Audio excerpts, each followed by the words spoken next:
Upselling and downselling is an easy strategy to increase the amount of money your customers spend during each transaction.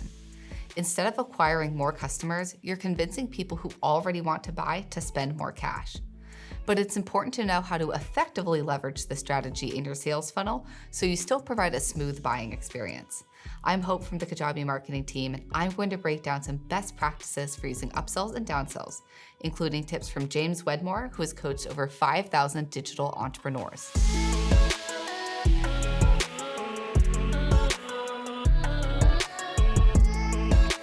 First, let's define an upsell in the context of a sales funnel.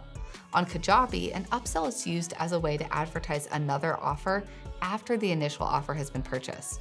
Your customer will complete a purchase, and the upsell will appear as a separate page after checking out and before the customer reaches the account creation page. Next, what is a downsell?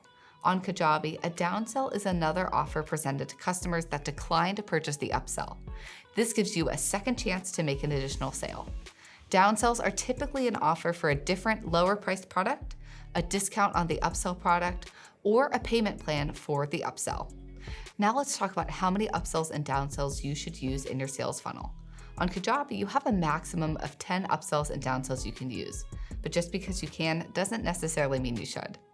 When it comes to the number of additional products you want to promote, it's super important to think about the customer experience.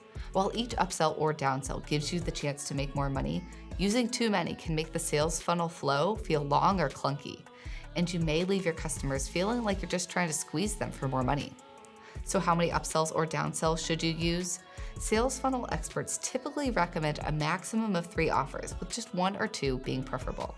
So for example, after the main purchase, there's an upsell, and either stop with that or offer a downsell if the customer declines the upsell. As we covered earlier, you can upsell or downsell with payment plans. Some of your customers might want your high-ticket or flagship digital product, but the full lump sum cost is out of reach. By using a payment plan, you can help meet your customers' needs and generate revenue too. Here's how. First, more customers can take advantage of your additional offer because they'll break up the cost into several payments. You can decide on the payment schedule that makes the most sense for your business. Additionally, it's common for a payment plan to cost more than an upfront payment. It's kind of like giving a customer a product on credit. Since you're waiting to receive that full payment, you add an extra 5 to 20% or whatever feels comfortable to the purchase price and build it into the payments. For example, a course might cost $500 if the customer pays the full price upfront. However, if they want to break up the cost into 3 monthly payments, they might pay $183 in each installment. That brings the total purchase price to $549 instead of $500. You have to wait longer for the full payment, but you end up pocketing more cash. If you leverage payment plans, make them as transparent as possible when you introduce them. Explain when the payments are due and exactly how much the customer will pay for each installment. That way, you still provide that high-quality experience by making it clear how you are serving the customer. Now we're bringing you advice straight from a master knowledge creator, James Wedmore. What's James's top recommendation? He says, the number 1 tip and strongest piece of advice I could ever give on how to do upsells is all within the experience that you deliver. A lot of people mess up upsells and do it wrong because the customer just took a leap with you to invest in themselves, and now they're feeling like they didn't get everything that they needed. So how does he overcome this? After the purchase, he thanks the customer and confirms that with their purchase, they have access to everything they need to overcome that initial challenge. Then, to introduce the upsell, he shares that customers may find that the other suggested product meets an additional and a different need from what they originally purchased. Now that we've covered what to do, let's cover what James advises against. He recommends not using the tripwire strategy.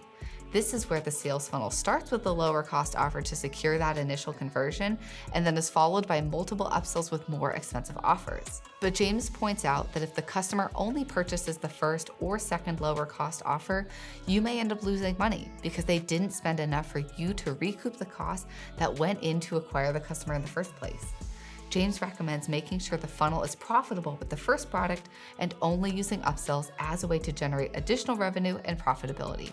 I hope these tips help you feel more confident as you explore using upsells and downsells on Kajabi. Be sure to check out our other YouTube videos, blog posts, podcasts, and ebooks to get more marketing tips for knowledge creators.